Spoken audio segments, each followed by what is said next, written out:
Doctor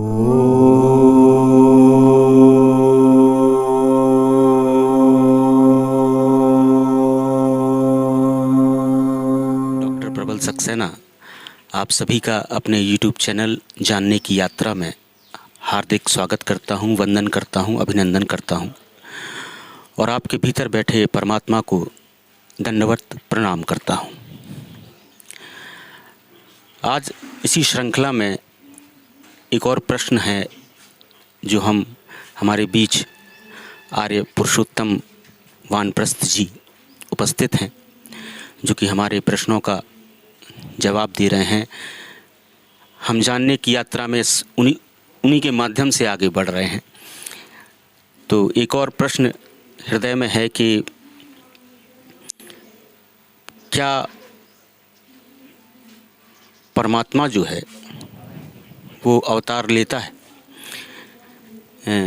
परमात्मा जो है, जैसे राम हैं, कृष्ण हैं, ये सब हम लोग जानते हैं कि ये भगवान हैं।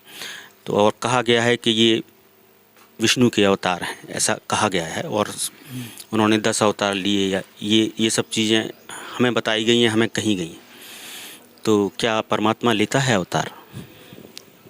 हाँ, बहुत अच्छा प्रश्न किया आपने भी। समसामयिक प्रश्न है जी। जी। इसमें भी हम लोगों को बहुत सी भ्रांतियाँ हैं। अच्छा। हाँ, परमात्मा अवतार नहीं ले सकता है जी। एक ऐसी बात करूं मैं जी। संक्षेप में। जी। परमात्मा कभी अवतार नहीं ले सकता है। अच्छा। हाँ जी। क्यों, आप कहेंगे क्यों नहीं ले सकता है? जी। तो तात्पर्य हमारा ये है कि अवतार कहते हैं अवतरण से अवतार बनता है। अवतरण माने उतरना। जी। और जब उस सब जगह है, जी, मौजूद है, हर जगह मौजूद है, हाँ, तो फिर वो उतरेगा कहाँ से?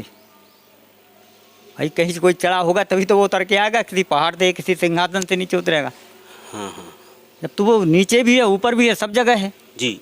कोई ऐसा स्थान नहीं, रिक्त नहीं है जी, जो परमात्मा जहाँ से परमात्मा, हाँ, जहाँ परमात्मा नहीं हो। ठीक है। तो फिर वो कहाँ से आ जाएगा और कैसे अवतार लेगा वो?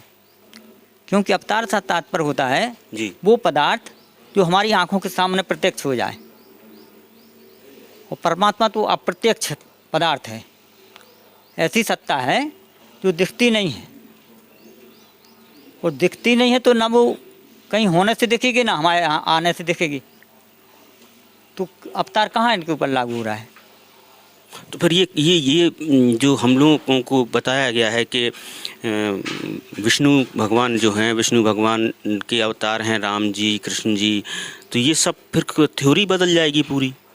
देखिए, थ्योरी सत्य को नहीं मिटा सकती है जी। थ्योरी तो परिस्थितिजन होती है, लेकिन सत्य जो होता है वो सार्वजनीन है, सार्वकालिक है। अगर परमात्मा अशरीरी है, अजन्मा है, निर्विकारी है, तो फिर ये सारी जो अवतारी हम देखते हैं हमारे सामने, वो विकारी भाव को पैदा हो जाते हैं। जी। तो परमात्मा पर कहाँ लागू हो रहा है वो? अब आपने कहा कि विष्णु अवतार लेते हैं। जी। अवतार परमात्मा को ही कहेगा विष्णु। अच्छा। जो विष्णु है वो सृजन कार्य करने से, रक्षण कार्य करने से विष्णु कहा गया उसी परमात्मा को। जी। तो उसके आने जाने का कहीं कोई सवाल पैदा नहीं होता है। अब वो एक जगह सर्वव्यापी होकर के देखते हुए सारी सृष्टि का सृजन कर देता है, तो उसको इधर अवतार लेने की क्या जरूरत है? इसका प्रमाण क्या है अपन? क्योंकि ये तो बड़ा विचित्र बात, मतलब मैं भी विचित्र कहूँगा और दर्शक भी इस चीज़ को समझेंगे कि हमें तो यही बताया गया कि भगवान विष्णु ने ही सारे अवतार लिए और पूरा ये तो बिल्कुल थ्योरी चेंज हो जाएगी। तो इसके लिए अपन कहाँ से, क्या कोई प्रमाण है इस चीज़ का कि नहीं परमात्मा ने ये या विष्णु जी ने इन सब अवतारों को नहीं लिया? देखिए, सबसे मुख्य बात तो इसमें हमें समझना पड़ेगी जी कि वेदों ने जो निरूपण किया है परमात्मा के स्वरूप का, जी, शुद्ध है, बुद्ध है, नित्य है, चेतन है, लेकिन हम जब उसको सर्वव्यापी मानते हैं, जी, सर्वकालिक मानते हैं, जी, कोई स्थान विशेष खाली उससे नहीं है, जी, तो फिर पहली बात तो ये इसी से गलत सिद्ध हो रही है कि वो आएगा कहीं से। बिल्कुल सही बात। आने का सवाल पैदा नहीं। विष्णु जो परमात्मा के नाम अनंत नामों में गिनाया गया है, जी। उसमें एक नाम विष्णु भी है परमात्मा का। अच्छा। हाँ, जैसे ब्रह्मा, विष्णु, महेश, जी 3 देवों को अलग अलग गणित कर दिया है इनका। कह दिया कोई सृष्टि को बनाता है, जी कोई चलाता है, कोई विनाश ब्रह्मा करता जी है। ने बनाई है सृष्टि और पालनकार हैं अपने विष्णु विष्णु ने जी, पालन किया और है। शिव जी हमारे जो हैं वो विनाश करने करते वाले हैं, हैं। नष्ट कर देते हैं। जी लेकिन वो विष्णु कौन है, वो शिव कौन है, वो ब्रह्मा कौन है, हमने इनको भी नहीं समझा। अच्छा अगर हम इनको समझ जाते, जो स्थान विशेष के जिन लोगों को हम नाम दे करके गिन रहे हैं यहाँ पर जी या बता इंगित कर रहे हैं, वो विष्णु नहीं है, ना वो इतना सृजन कर सकते हैं ब्रह्मा, ना विष्णु पालन कर सकता है, और ना शिव जो कैलाश पे बैठा हुआ है, क्योंकि वो एक देशी हो रहे हैं सबके सब। जी और एक देशी होने का मतलब सर्व चक्रवर्ती राजा भी हो जाता है, जी तो उसकी भी सीमाएं बंद ही होती हैं। हाँ परमात्मा कोई सीमा से बना नहीं, ना कोई सीमा उससे अलग है।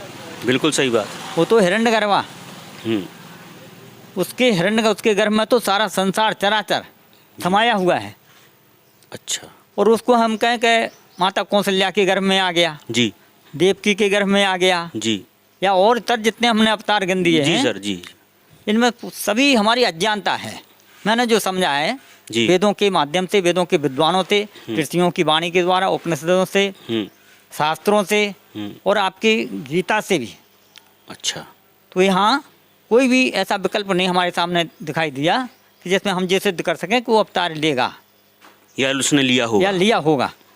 तो फिर इसका मतलब राम शारीरिक रूप में तो थे, शारीरिक रूप में हम मानेंगे तो उनको क्या कहेंगे हम राम को? फिर भगवान नहीं कहेंगे तो फिर क्या कहेंगे हम उनको? वो भगवान हम उनको कह सकते हैं, कह सकते हैं। हाँ, अच्छा लेकिन परमात्मा नहीं कह सकते। परमात्मा नहीं कह सकते। इसके लिए निरुक्त कांड ने बहुत अच्छी व्यवस्था दी है एक, जी वो मैं प्रमाण निरुक्त का है, लेकिन जी ऐश्वर्य से समग्र यस्य, जी धर्म से यशस्रिया, जी ज्ञान वैराग्य शरणु भगतृणा। 6 गुण जिसके अंदर हैं जी वो भगवाला है, भगवान है, ऐश्वर्य वाला। जैसे कहा ऐश्वर्य से समग्र, सभी प्रकार के ऐश्वर्य हों, वो भगवान हैं।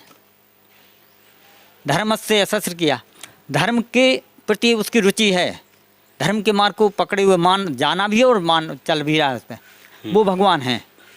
अच्छा ज्ञान के लक्ष्य को प्राप्त कर रहा है, जी और वैराग्य को भी हमें सबको पता है, सुना है हम लोगों ने। जी भगवान राम को जब शाम के वक्त सायंकालीन बेला में गुरु वशिष्ठ जी ने बुलवाया राज दरबार में, जी उनसे कहा कि वत्स, तुम्हें सुबह युवराज पद को प्रतिष्ठित करना चाहते हैं महाराज दशरथ जी, उत्तराधिकारी बनाना हाँ, चाहते तो तुम्हें संयम रखना पड़ेगा रात में, और प्रातः उठ के तैयार होकर के तुम्हारा युवराज पद दिया जाएगा तुम्हें। प्रातः काल उठने से पहले ही सारा वातावरण बदला हुआ वहाँ का। सही बात। जो प्रसन्नता की लहर उस समय सायंकाल हाँ, में वो थी, दुख सायंकाल में बदल गई। वो दुख में बदल गई। बिल्कुल। सब एकदम निर्मालन, किसी को कुछ पता नहीं है, कोई किसी से बोल नहीं रहा है। राम को जगाया गया, उन्होंने देखा तो उन्होंने पूछा माताजी कहाँ हैं, पिताजी कहाँ हैं। अब सब अव्यवस्थित हो गया था। जी जी। लेकिन जब उनको वहाँ भेजा गया और बताया गया कि भाई तुम्हें 14 वर्ष के लिए वन को जाना है, मैं एक संक्षिप्त सबको हाँ, पता है, हाँ हाँ तो उनसे कहा गया तुम्हें 14 वर्ष के लिए वन को जाना है। जी। तो वहाँ देखने वालों ने, वशिष्ठ जी ने और भी जो वहाँ के विद्वान लोग थे, राजदरबारी थे, उन्होंने सबने देखा कि राम का स्वरूप जो सायंकाल की बेला में था, मन पर प्रसन्नता थी, आह्लाद था, उत्साह था, वही अभी भी है। जब उनसे कहा गया कि 14 वर्ष को वन में जाना है। क्या बात है, वाह, इसीलिए राम राम है। तो ज्ञान के पक्ष में उनको बहुत अच्छा मतलब महत्व दिया गया है। हाँ। और वैराग्य भी देखिए कि उन्होंने ये नहीं कहा कि क्या हो गया रात भर में कि मैं वन को चला जाऊं, जी, कोई प्रश्न नहीं। सही बात।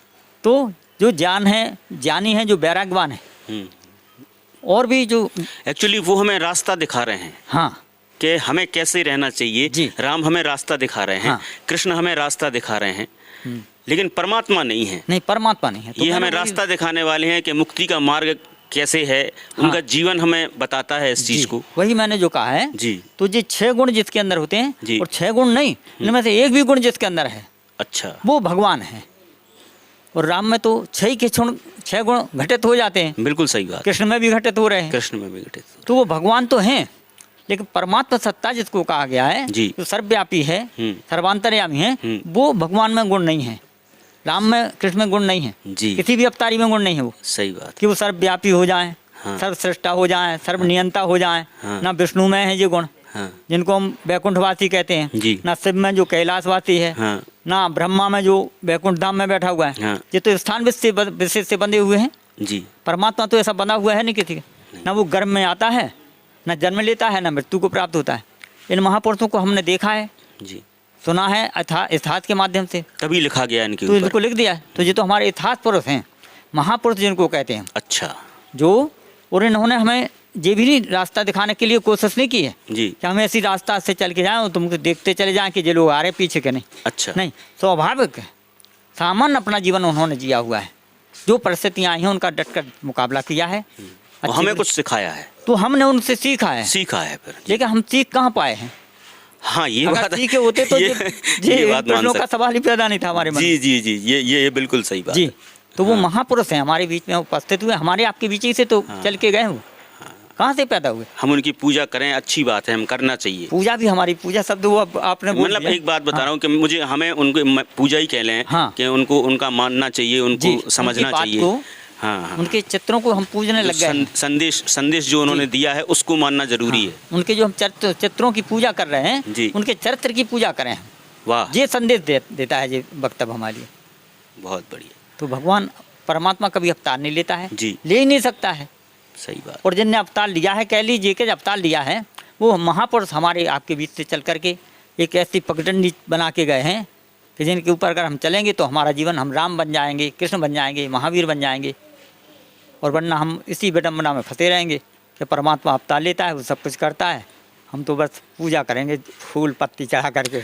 तो फिर ये कहा गया कि कलयुग में कल्कि अवतार होगा, तो ये फिर कैसे हम मान लें? देखिए, वो 24 जो अवतार गिने गए हैं जी, वो उसी की श्रृंखला का एक अगला पुष्प है, कलंक के अवतार। अच्छा, कल्कि अवतार। हाँ, कल की अवतार जी। वो उसी की तो पंखुड़ी है एक। तो जब वहीं से खारिज कर दिया जाए अगर वेद के माध्यम से, शास्त्र के माध्यम से, जी। तो यहाँ कहाँ कल की अवतार लग रहा है? फिर सवाल ही पैदा नहीं होता है भाई। चाहे मतलब आप कह रहे हैं कल्कि अवतार नहीं होगा? नहीं हुआ है, ना होगा। ना होगा। हाँ, अरे आ जाए कोई महापुरुष, कोई महापुरुष आ जाए जी। तो जैसे राम को, कृष्ण को गिन के लाए हैं हम, हाँ, हाँ। शिव को, ब्रह्मा को, विष्णु को गिन के लाए हैं, इंद्र को, वरुण को, कितने देवों को अवतार नहीं होगा, लेकिन कोई महापुरुष हो तो सकता ऐसे है। महापुरुष को उसमें गिन देंगे हम। अच्छा। और हो सकता है कई महापुरुष हम जिनके नाम गिरा दे, को उन्हीं में से कोई एक आध हो। बिल्कुल सही बात। ऐसा भी हो सकता है। हाँ, ये भी सही हाँ? बात। हाँ, बिल्कुल सही बात। बहुत बहुत धन्यवाद आपका। और हमने जाना, एक बहुत बड़ी चीज़ पर आज डिबेट हुई है, और इस चीज़ को आपने बताया सात्विक और बहुत अच्छे तरीके से उसका आपने उत्तर दिया। और मैं आप सभी का हार्दिक वंदन करता हूँ, अभिनंदन करता हूँ। महाराज जी, आपको भी सादर प्रणाम करता हूँ। और मैं पुनः कहूँगा कि आप स्वयं इस चैनल को देखें, क्योंकि ये चैनल स्टेप बाय स्टेप चल रहा है। अगर आपने पिछला नहीं देखा होगा एपिसोड, तो आगे वाला एपिसोड समझ में नहीं आएगा।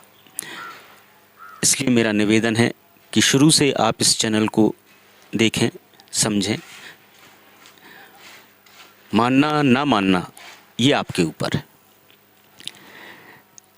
तो इन्हीं शब्दों के साथ मैं पुनः आपके भीतर बैठे परमात्मा को सादर प्रणाम करता हूँ। ओम ओम ओम।